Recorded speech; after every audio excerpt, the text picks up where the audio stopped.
Computer. Hey, greetings. I'm happy to invite you all to a presentation of a sister story by the Adrian Dominican Sisters. And today's story is rather exciting. All our stories are exciting, but today we are having a conversation with one of our sisters in the Philippines. This is exciting. I'm in Adrian, she's in the Philippines. So Sister Bibiana Colasito, is that how you say your name? Okay, yes. Just correct me if I don't pronounce it right. So we welcome you to our sister story. And the floor will be yours once I let you, when I say begin. And we thank you for your willingness to do this so early in the morning. Right? Yeah. Okay, Sister Bibiana. Or I guess you have a nickname. Your nickname is Bless. Yes. Is that correct? How did you get that name, Bless?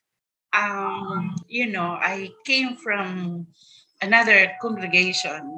Oh, no, I didn't know that. Okay. I was a Franciscan before. Oh. And then that's part of our life there, to change the name from the baptismal name to a religious name, which right. I took Blesilda, and my feast day was September 8th.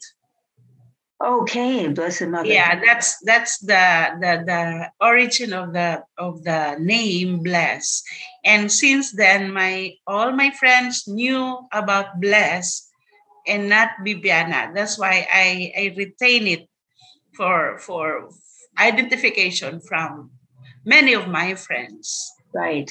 Okay. It's like we changed our names, and then a few years after the council, then we went back to our baptismal names.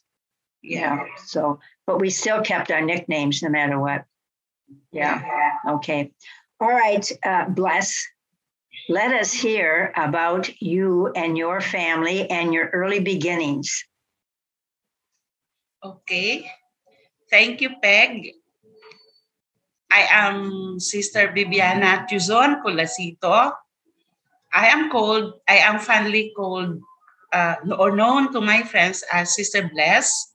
I am from the central part of the Philippines, which is Leyte, and I came from Olot-Tolosa, Leyte. This is the central part of the Philippines, and we call this the Visayan region. Because the Philippines, we have Luzon, Visayas, and Mindanao. So I'm from the Visayan region. That's why I am a Visaya. My language is Visayan. Okay, so my father came from Tolosa, Leyte, and my mother came from Samar, which is a province, a neighbor province of Leyte. So my mother came from Eastern Samar, but we were born and we were raised in Tolosa, Leyte. Okay. And that's the place where we lived up to now. My family is there in Tolosa, Leyte. You know, my parents did not finish college. They were not degree holders. They were just simple farmers. Okay. And also, occasionally, they would go fishing because my house in both provinces, Leyte and Samar, we are facing the Pacific Ocean. That's why our grandparents' house in Samar is just few steps away from the beach, and in Leyte, it's just 5 minutes walk from my house to the beach. So you just can imagine that. When I was growing up, every day we ran to the beach and have a swim before going to school. Wonderful. So also in this manner, that is why I know a lot of fish. It was only in when I went to Pampanga for my formation as a Dominican sister that I started to eat freshwater fish. But before, we used to eat this fish coming from the sea. Wow. I have 4 brothers, and 2 sisters. We are 7 in the family. Wow. I'm the second from the eldest. I have an elder sister. But when we were growing up, she grew up with my grandparents. And I was kind of took the responsibility as the eldest in the family. That's why I used to take care of my younger brothers and sisters, especially when it was harvest time. We had a small farm of coconut trees. That's Okay. the source of livelihood that we had when we were growing up. And my parents would always go there for a quarterly basis, because that's the harvest. It's quarterly, so they have to go to the province of my mother for the harvest. So I took care of my brothers and sisters, the younger ones. So I have to learn how to become, it's like a little mother to my Right. brothers and sisters. And did they obey you? Yes. Okay. Yes. We are Filipinos, and we have a different upbringing. As Filipino, the elder sisters, they are looked up as parents, as a parent in the family. That's Caregivers. how we are being brought up. So when we were growing up to now, the family values that we have had, I grew up going to church with my father. Actually, it was always my father with whom I always go to church. I remember during Easter season, during the Easter celebration, we would go to the church at night. And then I could still remember the moon, because it's always full moon when it is Easter. So I remember it, my father and me going to church. Even on Sundays, it's always my father. From my father's side, we have a lot of sisters, religious priests in the clan. From the side of my father, my mother not so much, but basically I got my religious formation at a very young age from my father. Okay. So another values that we have had in the family is this. I appreciated this very much, and I just realized it that generosity is in the family. When my mother died, that the church was filled with people.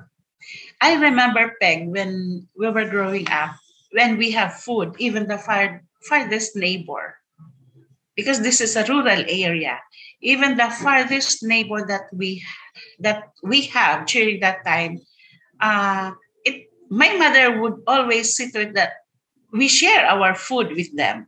Right. And I can still remember that when my mother would cook, especially if it is chicken, she would not cook it as fried chicken, because that would be limited. That would limit the food to us, to the family. You know what she did that time? She would cook it with soup, and then so that she can share it with the neighbors. I tell you, even the farthest neighbor that we have that time, she would always share our food.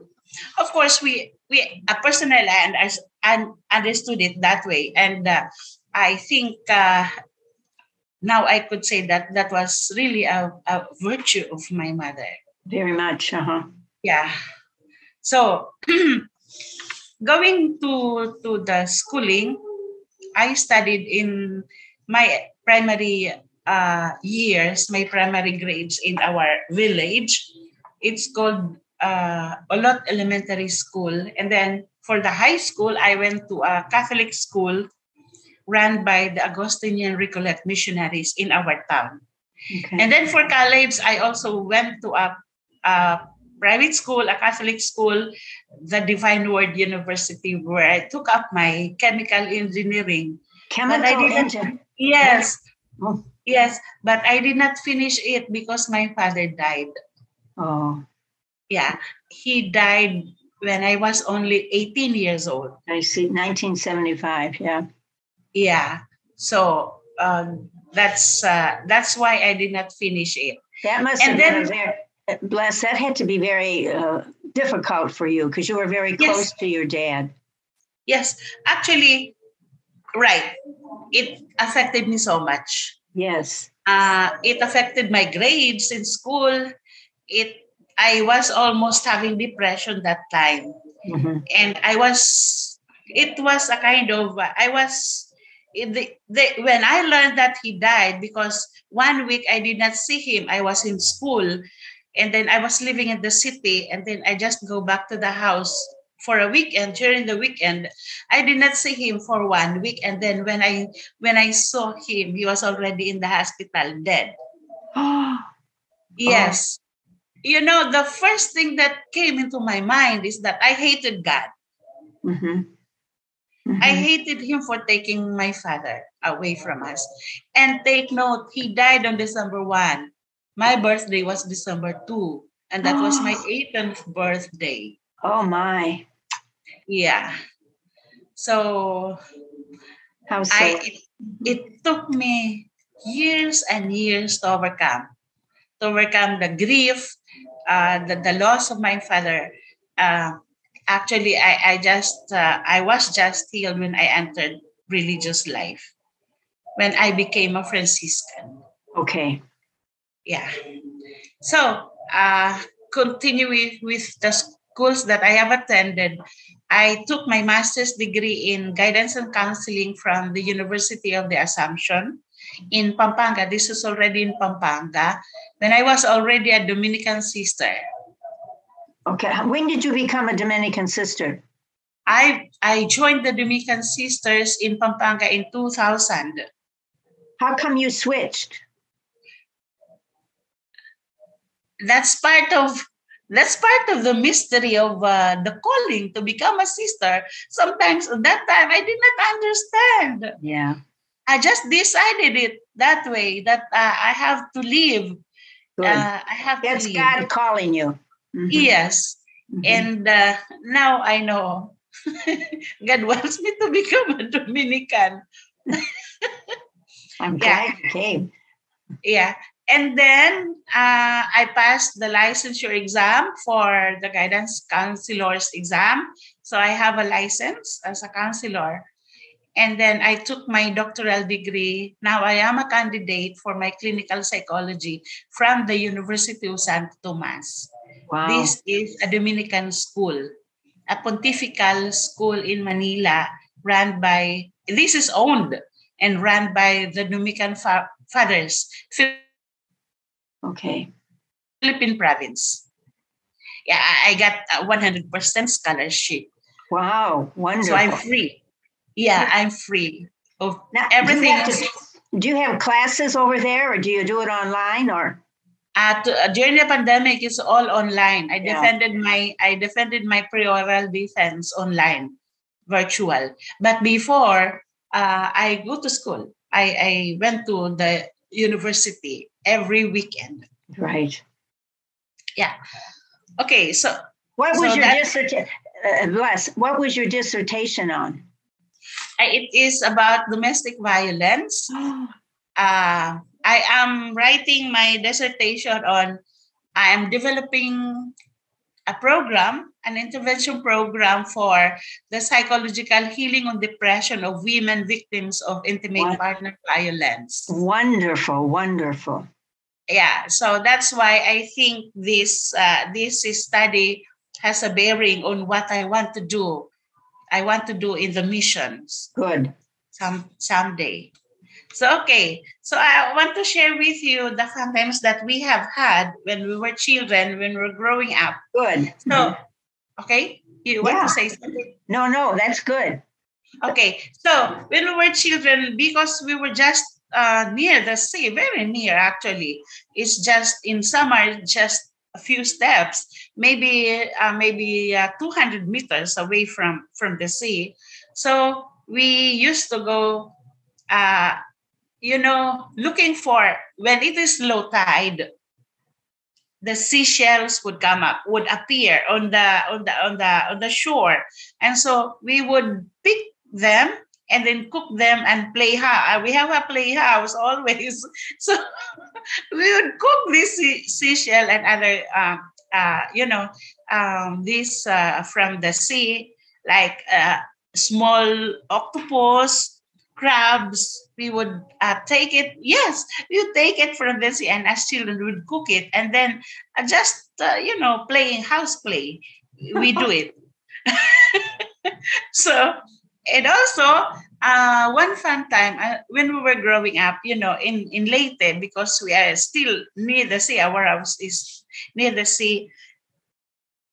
After the storm, there are big waves. Okay. Yeah. Big waves. And then, we were not scared of the big waves. We would play. When we see big waves, we would go swim under the waves, and then surface at the other when the wave is gone already on the shore. We would swam up and then laughing like triumphant. As children, we would be laughing because it's like we conquered the waves like that. Mm-hmm. So basically, I don't have trauma with the sea.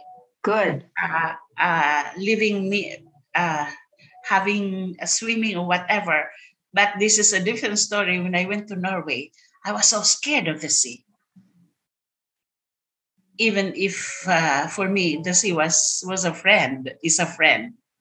Okay, so another fun time is that during the summer break, we would always, I told you a while ago that the main source of livelihood that we have had of my parents is coconut. We have coconuts, and then we harvest quarterly. Every quarters, my parents would go for the harvest, and then when it is our land, when it is our farm, we are free as children to get the products of the land. So we would go up to the farm with my cousins, and then my cousins, especially the male cousins that we have had, they would climb the coconut trees to get these young coconuts. We call it buko. Okay. Buko. The young coconut, and we would eat it, and Good. then also harvesting jackfruit, pineapple, and it's just like fun. Enjoying the fruits of the farm, and we were allowed of that. Good. Yeah.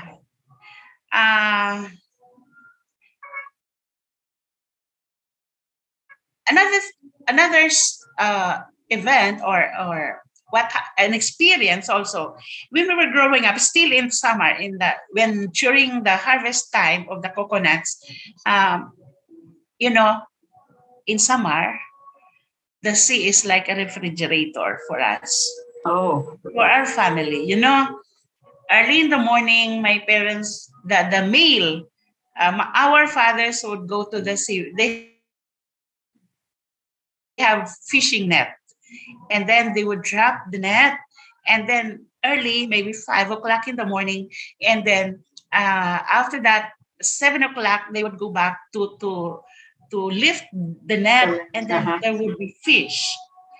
And then next is they would drop it at 9 o'clock in the morning, and then maybe 11 o'clock they will lift up the net again to have the fish.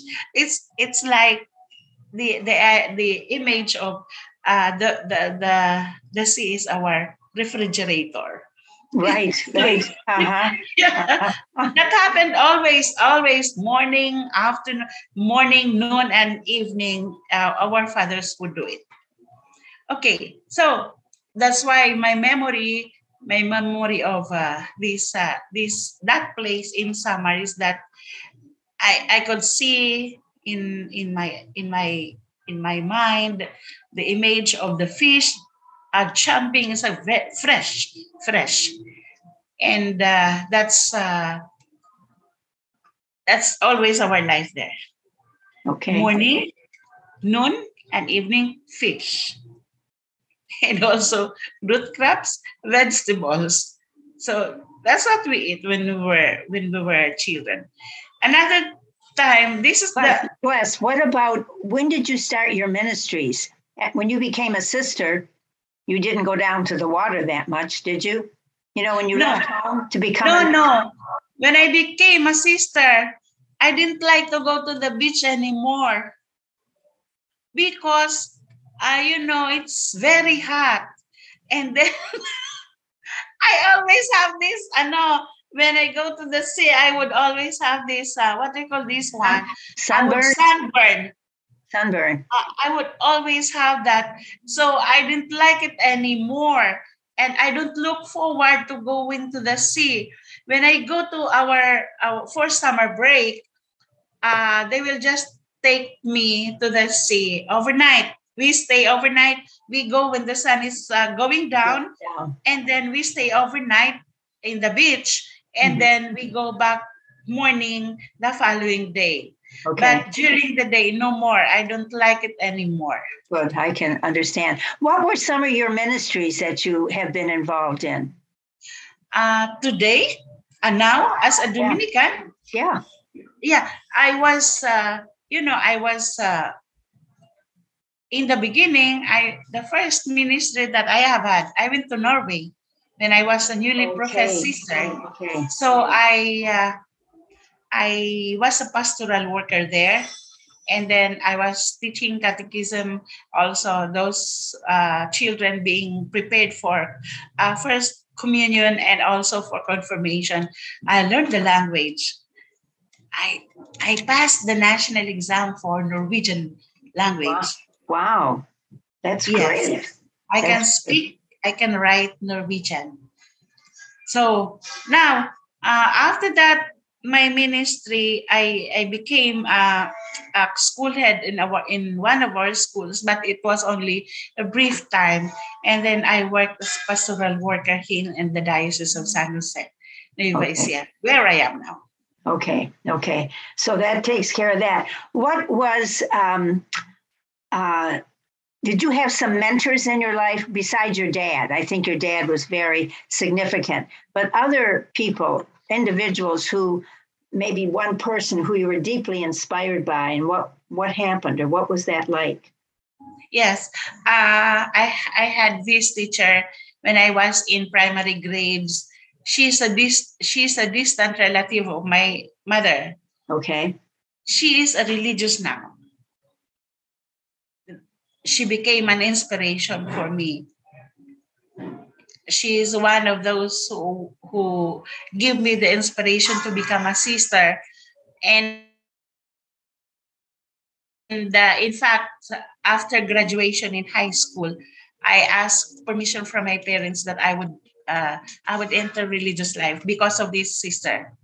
Wow. So she is in another congregation, and she is instrumental for my vocation also, how it was being developed when I was growing up.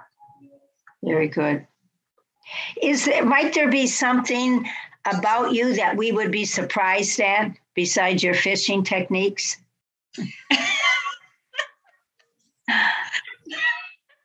Yes. I am a literary writer. You're a what? Oh, literary writer. Okay. Literary writer. That's my problem when I write my paper, because a dissertation and master's degree paper is written differently. That's why I could not. Sometimes it's difficult for my advisor to edit it, because I always insert this. As a literary, it's a free thinking. Once you have the inspiration, you put it in your writing. But I'm learning. But yes, I am a literary writer. Mm-hmm. You're very gifted. Thank you. Yes. Do you know, I know how to dance also. Well, I think you all know how to dance. Because did you come to the Encuentro here? Yes. A couple, okay. I was there in 2008, and I danced that dance using the bamboo. Yeah. We call it tinikling. Yeah. Yeah. That's right. Yeah. Yeah. Yeah. I know you're all a lot of fun when you come. Yeah. Mm-hmm. So what do you think about a general chapter as we're getting ready for it now? actually, one very good preparation for all of us, not only for those who are going for the general chapter. I think it was the awakening, or Yes. it's the awakening circle. You know, in the beginning, I thought that the awakening circle was just scientifically, more intellectually. It was presented scientifically and intellectually. Yes. But after the last booklet, yes, everyone said that. I realized this is what we are directed to. This is what we want as a congregation, that we would have this vision as a congregation. This is what we are heading to in the future. So I really appreciated the work of the General Chapter Planning Committee to organize the talks, and I was so inspired that really, how did they do it? Organizing it in the beginning, it was intellectual, scientific, and now slowly we were being led into the understanding of the direction and the future of our congregation. Yes. And thank you for them. Yeah, God bless them. It's been very hard for them, but talk about the gift of the Spirit. They were open, they were flexible, and it was not easy. It was not easy. But yes, I think the last booklet was special. And then Valerie the other night was, I've read everything of hers. That was just very good. Yes. Yeah, that's right. Do you have, our time, I know you probably have a million more pages there that you want to share. It's but okay. We'll have to do it again. We'll have session 2 sometime, part 2 of your life. But is there something that you'd like to leave a thought with us, maybe a quote or just something? You've been very special and very open and most enjoyable. But a closing thought to all of us? I listened to Valerie. I took 3 where this is not a phrase, but this is the revolutionary love. Yes. The first is see no stranger. Mm-hmm. Second is tend the wound. I was so struck of that, because this is my life as a counselor. To tend the wound of those who are wounded, of those who are in pain, of those who are hurt. As a counselor in the Diocese of San Jose, especially during this pandemic, sometimes it would sadden me that even if I have the skill, I cannot help people because of the limitation of movements. The protocol that we have to follow. I've heard so many suicide cases in the Diocese of San Jose, and I almost cried when I learned that I cannot go there. The person is already dead. It's like it broke my heart. It breaks me when I cannot go there because I have the skill to help. And it breaks me when I cannot go because of the limitation, because of the pandemic. And I think as a guidance counselor, this is what I want to do. Tend the wounded. Yes, very much so. Mm-hmm. Wherever I am, wherever I will be assigned, I think this is what I want to do. This is the thing that I want to do. Tend the wound. Help people for healing, and also alleviate pain and suffering from people. And you will be beautiful at it. Your presence is healing. To go and work even with the domestic violence is a calling. This time it's getting worse and worse. So what a blessing that is. So I hate to stop this, but we have to move on. And I just, again, want to thank you, Bless, for your time, for the joy and the way you presented your story. And you do enjoy life. And I'm going to tell the sister I live with, she's to look you up when she gets to chapter. Yes. She'll hear your story. But anyway, God bless you. And tell some of the other sisters to get in touch with me if they'd like to tell their story. Yes. Please. Yes. Please. Yes. If nobody will volunteer, you have to come to the Philippines. Yes. Okay. All right. God bless you. Thank you again. And you are a treasure. You are a blessing, Bless, for sure. Thank you, Peg. And thank you so much.